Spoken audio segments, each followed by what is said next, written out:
যার ফলস্বরূপ আমরা যারা জুলাই বিপ্লব করলাম তারা বিভিন্ন স্থানে বঞ্চিত হলাম, বঞ্চনার শিকার হলাম। এর কারণ আল্লাহ তাআলা স্পষ্ট বলেছেন,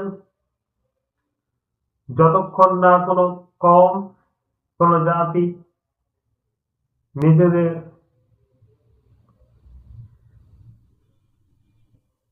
কে পরিবর্তন না করে, যতক্ষণ না কোনো জাতি নিজেদেরকে না পরিবর্তন করে, আল্লাহ তাআলা সে জাতির উপরে কোনো পরিবর্তন নিয়ে আসেন না।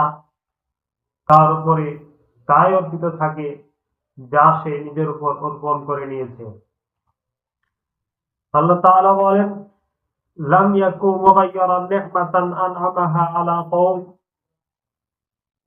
কোন কওমের নিয়ামত পরিবর্তন হয় না হাত্তা ইউগায়্যিরু মা বিআনফুসিহিম, যতক্ষণ না তারা তাদের উপর যা রয়েছে তা পরিবর্তন করে।